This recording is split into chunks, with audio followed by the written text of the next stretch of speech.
नमस्कार, मैं हूं राधिका राज और आप देख रहे हैं कैपिटल टीवी बिहार। बिहार में चुनाव नजदीक है और सियासी चालें तेज हो चुकी हैं, लेकिन इस बार जो सबसे दिलचस्प बात सामने आई है वो ये है कि एनडीए अपनी चुनावी रणनीति पर दिल्ली में माथापच्ची कर रहा था, जबकि बिहार में खुद मुख्यमंत्री नीतीश कुमार ने एक ऐसा दांव चल दिया है जिसकी भनक ना तो बीजेपी को थी ना विपक्ष को।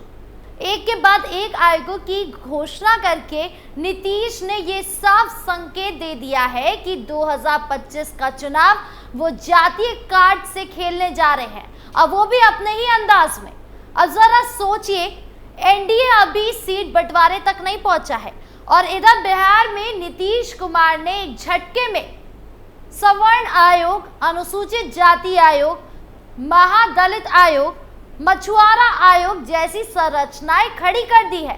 ऐसा लगा कि वो दिल्ली की एनडीए बैठक में शामिल हुए ही इसलिए थे ताकि लौटकर पटना में तुरूप पर इक्का फेंक सके। अब इस बार नीतीश कुमार की राजनीति पूरी तरह से टारगेटेड लग रही है। वोट बैंक में साफ वर्गीकरण के साथ हर आयोग के गठन में जिस बारीकी से जातीय संतुलन साधा गया है, उससे एक बात साफ हो जाती है कि जेडीयू का लक्ष्य अब जातीय गोलबंदी को मजबूती देना है, और वो भी बीजेपी के समांतर तरीके से। यानी चुनाव भले एनडीए के नाम पर हो, लेकिन ग्राउंड वर्क पूरी तरह नीतीश कुमार का होगा। अब मछुआरा आयोग को ही लीजिए। बिहार में निषाद समुदाय यानी मल्लाह, केवट, बिंद, नोनिया जैसे समुदाय को मिलकर लगभग 8 से 9% आबादी बनती है। ऐसे में इस समुदाय को साधना किसी भी दल के लिए चुनावी गणित में बहुत अहम हो जाता है, खास तौर पर तब जब मुकेश सैनी जैसे नेता इस समुदाय के बीच मजबूत पकड़ बना चुके हैं। और पिछले विधानसभा चुनाव में वीआईपी पार्टी को भले बड़ी कामयाबी नहीं मिली थी, लेकिन उसका असर साफ देखा गया था। इस बार सैनी एनडीए का हिस्सा नहीं है।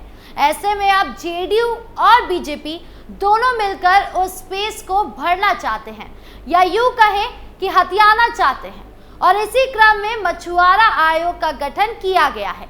दिलचस्प बात यह है कि इसका ऐलान ना प्रेस कॉन्फ्रेंस में हुआ, ना कोई कैबिनेट ब्रीफिंग दी गई, सीधे चुपचाप वेबसाइट पर नोटिफिकेशन अपलोड कर दिया गया, जिसमें अध्यक्ष, उपाध्यक्ष और सदस्यों के नाम दर्ज है, और वो भी पूरे बिहार के अलग अलग जिलों से लेकर। लेकिन मछुआरा आयोग गठन को लेकर सन ऑफ मल्लाह कहे जाने वाले मुकेश सैनी का साफ गुस्सा देखा जा रहा है। उन्होंने आयोग के गठन को एक दिखावा करार दिया। सैनी का आरोप है कि इतने सालों तक सरकार को मछुआरा आयोग की जरूरत नहीं पड़ी, लेकिन चुनाव से पहले अचानक इसकी याद क्यों आई। सैनी का मानना है कि ये कदम सिर्फ निषाद समाज को लुभाने के लिए उठाया गया है, न कि उनकी वास्तविक भलाई के लिए।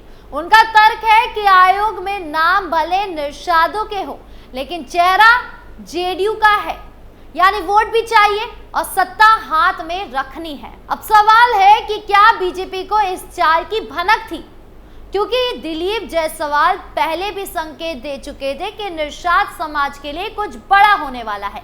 ऐसे में यह कहना गलत नहीं होगा कि जेडीयू और बीजेपी दोनों के बीच निषाद समाज को लेकर आपसी समझदारी बन चुकी है, लेकिन मोर्चा नीतीश खुद अपने हाथ में रखना चाहते थे। यही वजह है कि आयोग का गठन करने का श्रेय भी उन्होंने खुद ले लिया। हालांकि बीजेपी ने भी अपने प्लान खोल दिए हैं।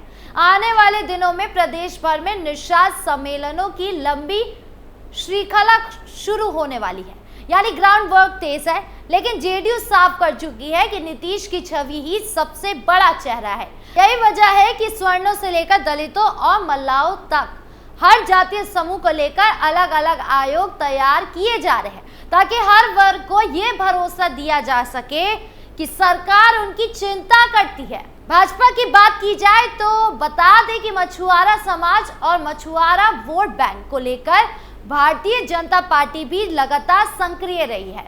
बीते दिनों भाजपा के प्रदेश अध्यक्ष दिलीप जायसवाल ने इस बात के संकेत दिए थे कि मछुआरा आयोग का गठन होने जा रहा है। इतना ही नहीं, मछुआरा समाज को लेकर भाजपा ने बड़ा दांव चला था और जून जुलाई में कई प्रमंडलों और जिला में मछुआरा सम्मेलन भी करने का फैसला किया था।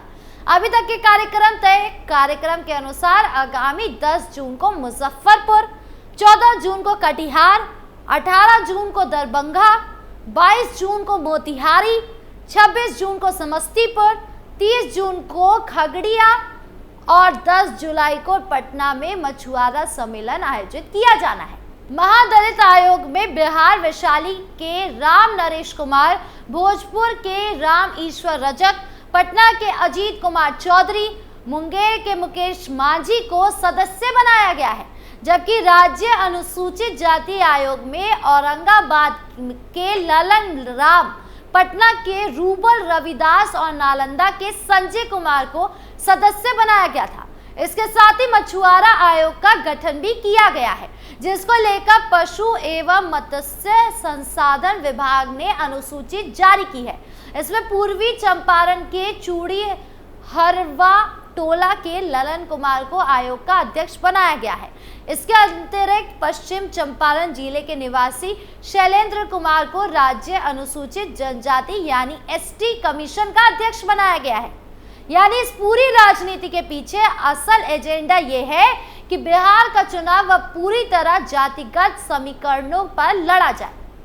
एक तरफ बीजेपी अपने संगठन और मोदी ब्रांड के साथ मैदान में उतर चुकी है, और नीतीश कुमार सरकार में रहते हुए हर वर्ग तक सीधा मैसेज पहुंचाने की रणनीति पर काम कर रहे हैं। यानी जब गठबंधन का चेहरा पूछा जाएगा तो नीतीश कहेंगे कि हम सब साथ हैं, लेकिन जब वोट मांगने का वक्त आएगा तब हर जाति से कहेंगे हमने आपके लिए आयोग बनाया, आपकी बात सुनी। विपक्ष फिलहाल थोड़ी सुस्ती में दिखता है। कांग्रेस और आरजेडी ने इस मुद्दे पर कुछ तीखी बातें कही जरूर है, लेकिन उनके पास फिलहाल कोई ठोस विकल्प या काउंटर प्लान नहीं दिखता।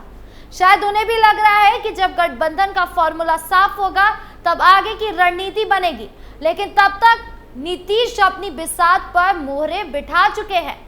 ये बात भी गौर करने वाली है कि नीतीश की रणनीति न सिर्फ बीजेपी में समांतर दिखती है, बल्कि उन्हें बीजेपी से ज्यादा एक्टिव भी दर्शाता है। जहां बीजेपी 10 सालों से सत्ता में है, वही नीतीश सीमित जनाधार के साथ लेकिन बेहद सटीक टारगेटिंग के जरिए खुद को न सिर्फ प्रशासनिक बनाए रखना चाहते हैं, बल्कि 2025 में एक बार फिर सत्ता का हिस्सा बनने का इरादा रखते हैं। तो बिहार की राजनीति एक बार फिर दिलचस्प मोड़ पर पहुंच चुकी है। चुनावी रणनीति अब जनसभाओं के अलावा आयोग के गठन में भी तय हो रही है। समाज के हर वर्ग को उनके वोट वैल्यू के हिसाब से मैसेज दिए जा रहे हैं, और नीतीश कुमार इस सियासी शतरंज में अपने चाले बड़ी सधे हुए अंदाज में चल रहे हैं। अब देखना यह है कि इस राजनीतिक कैलकुलेशन को जनता कितना स्वीकार करती है और क्या आयोग चुनावी लाभ में बदल पाते हैं या नहीं। लेकिन एक बात तय है, बिहार में लड़ाई अब सिर्फ सीटों की नहीं, पहचान की है, और इसी पहचान की राजनीति में नीतीश कुमार एक बार फिर सबसे आगे निकलते दिख रहे हैं। वही चिराग पासवान हो या तेजस्वी यादव, इनका एजेंडा ही साफ नहीं है। इस खास पेशकश में फिलहाल इतना ही। नमस्कार।